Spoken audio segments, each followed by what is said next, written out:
Hey everyone, Matthew here. Go with me on this one. Let's assume you walk into work tomorrow morning, wherever you work, doing whatever you do, and just as you clock in, the boss tells you, "Why don't you come into my office?" The boss explains that as you have your normal, everyday tasks that you must complete, you also, today, have to eat a frog, and promptly sets down a plate with a living, breathing frog in front of you. No explanation, just a simple expectation to eat the entire frog before you clock out for the day, or you're fired. Imagine carrying the plate back to your desk or workstation and looking at a living frog sitting on a plate staring at you. What would you do? What would you think? Probably what I would have the impulse to do. Stare at it for a minute or two, and then find something else, maybe a first of the day task to complete. Maybe a couple routine phone calls or some paper shuffling. Like me, your thoughts would probably be racing, trying to figure out a way to overcome or just get rid of the undesirable task. After an hour or two, maybe you come back to the frog, who's still sitting on the plate. But now you notice a slightly off-putting smell, and the frog is making noises that are distracting those around you.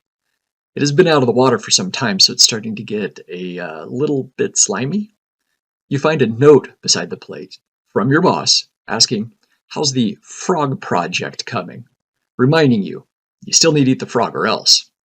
However, the more you think about taking a bite out of the frog, it's becoming more and more undesirable, so maybe you find another task to keep you busy until lunch. Well, at lunch, you look at the frog that is definitely covered in a slimy goo. It is not smelling pleasant. Your coworkers show up and offer to take you out for a cheat day, so you grab your coat and out the door you go. As you wait for dessert at the restaurant, you mention the frog project. Your friends tell you that they don't have a frog to eat today, and they laugh. They seem to think it is punishment for something you did. All of them state that they would not do it, and that you are a fool if you do. I would imagine that there'd be quite a bit of water cooler gossip and general complaints against your boss and questions of why you are being treated so unfairly. Then you return from lunch. You find another urgent message from the boss demanding a progress update on the frog. You're reminded to check in by the end of the day with success or hand in your name badge. However, at this time, you find the frog has hopped off the plate to the floor, and it now has fuzz, dirt, maybe a paper clip stuck to its hind end.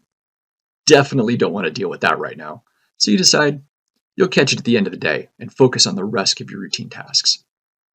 Problem is, as the day goes on, you find you've been so fixated on that smelly, disgusting frog sitting beside you that you've missed a meeting and failed to do several routine tasks. The dread of the frog issue looms over your head. Complaints are coming in about your performance today, and the boss is sending you hourly nasty messages demanding explanation of why it is not done. So, now it's the end of the day. You return to the plate and find that the frog has shuffled off the mortal coil. It has gone to the great lily pad in the sky.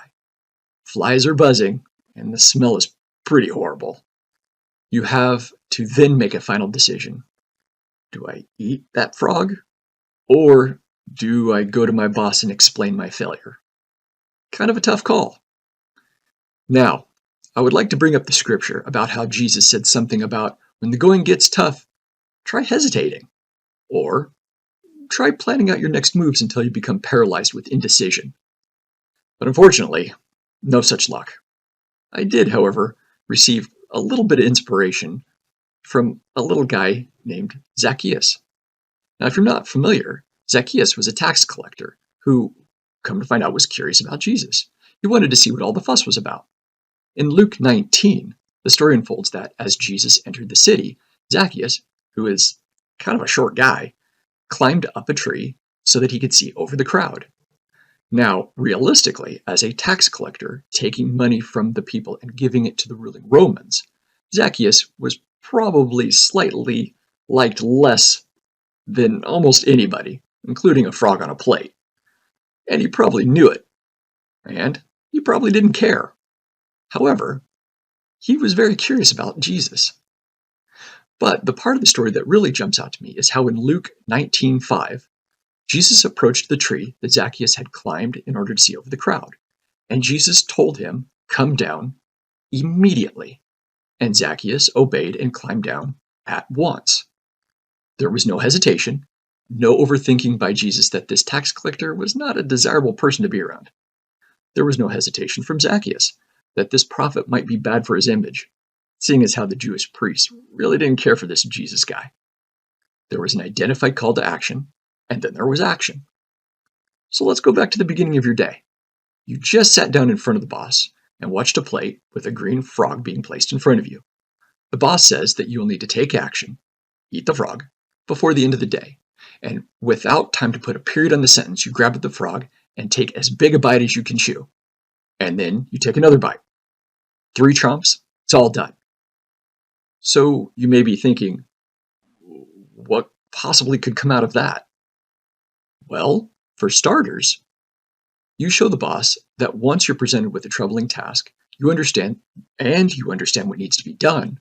You are already in action before the enemy can change your mind or start to give you thoughts that it's kind of a bad call. Don't do this.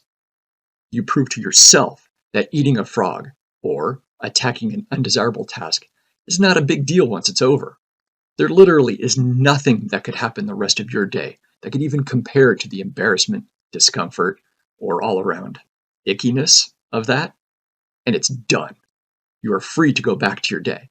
Plus, think of the funny stories that you will tell at lunch with your friends, all laughing with you, not at you. Not to mention that if you need to eat another frog, well, you've already done one. So it isn't that big deal to do it again. So, now the thought. Think for a moment about your life. Think about your day. I would not be surprised to know that every day you may feel a little calling, a little voice to take action, to do something that seems at first undesirable, maybe even icky. Maybe it's a call to a friend or a family member that you were mad at, or that maybe he's mad at you. Maybe it is to reach out to a stranger and let them know, hey, you're not alone in this world. There is hope. Maybe it is simply an urge to action that you pass off as, well, next time, I'll do that next time. Like maybe offering to openly pray at a restaurant before your food is delivered, or say a blessing over someone. More important, the blessing that is given and received may not be intended for you, but someone else who needs to see it is possible to have strength to eat a frog and then laugh about it when it's done. Whatever the issue, if you feel the task that you're being asked to is equivalent to eating a frog, then there's probably a reason the boss wants you to do it. Not for us to question. We are called to act in faith. Besides, you never know how big the blessing would be. And that is good stuff.